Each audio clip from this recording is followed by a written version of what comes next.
Everybody wants to sow seeds and everybody's too scared to do it because we worry that they're not going to come up. We might have tried it once before and we had 0% germination. So we're going to show you some of the quick, easy steps and some of the things that are out there that you can use to make your life a little bit easier. So we're going to be showing you this little propagator. It makes life really, really easy, and it's kind of like foolproof germination, okay? Because we're creating a little mini environment for seeds to be able to germinate. And then we're going to show you these awesome little gizmos, which are going to help you in the transplant stress, which is normally one of the times when we lose our plants. So this little baby, nice and simple. It's a little propagator. I love it. So what's unique about this thing? Most importantly, that it's giving you a really, really nice tray that you can start working in. We've got a little lid so we can create the mini greenhouse effect and create heat, because heat is what seeds need to germinate, plus light and water. Also on the top, if you have a look here, you see there? So we've got a little ventilation where if it gets a really hot day, you can open it up and you can get more ventilation into your little propagator. So let's put this baby aside, and all we are going to need inside here is literally, we are only using coconut peat, folks. I love the coconut peat because it holds moisture. Moisture is so critical and so important when we are germinating seeds, because it's one of the main reasons why seeds do not germinate, is because they dry out. And if they dry out during that critical period when they are literally in their third, fourth, fifth day of trying to break through. I like the peat as well because it is pH neutral, incredibly light.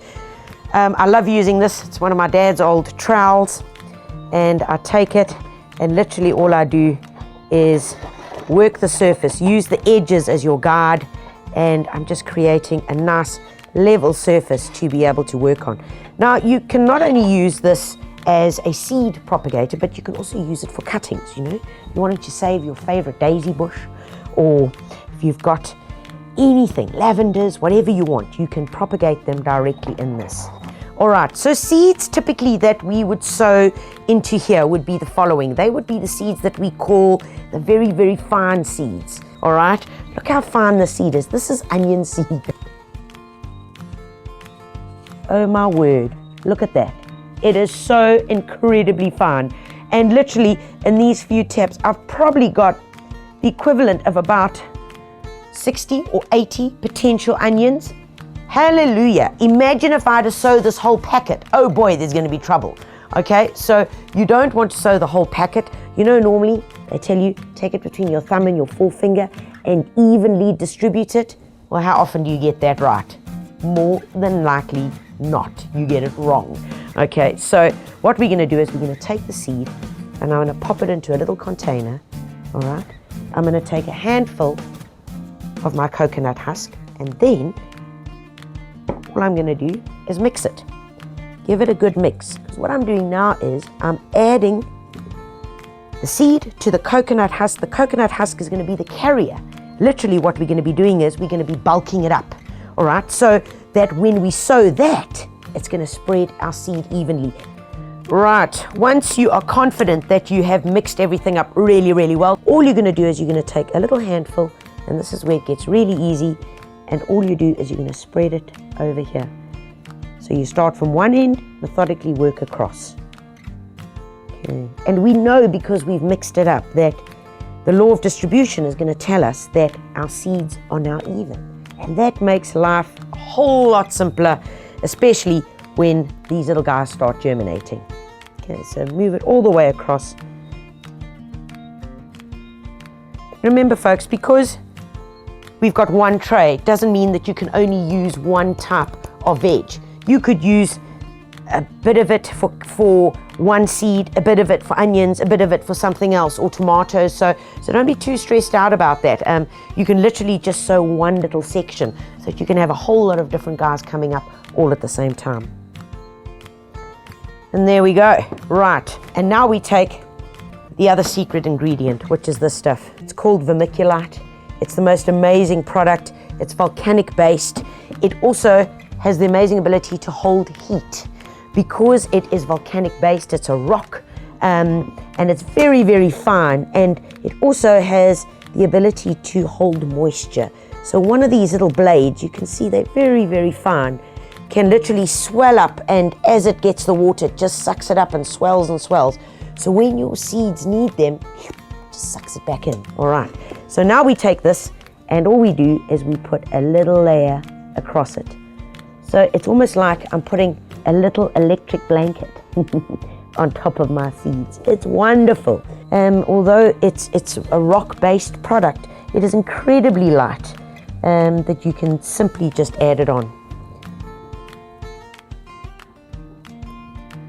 Right, our little electric blanket is now covered the seeds perfectly.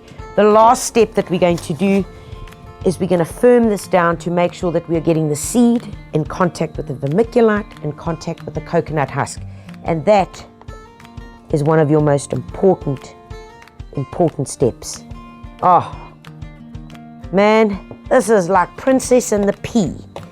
Everybody is going to be happy. All right, now that is done, your last step that you need to do is water it. You're going to water it with an incredibly fine rose. And folks, when you're watering, please, you don't start watering over here. You're going to hold your watering can, let the water start pouring out, get a nice even flow, and then move it across. Don't stop over it, go all the way and then come back. All right, really, really important. Once you've done that, hey presto, let's put the lid on the house. On top here. Perfect. Close your vent. Put it in a well-lit spot.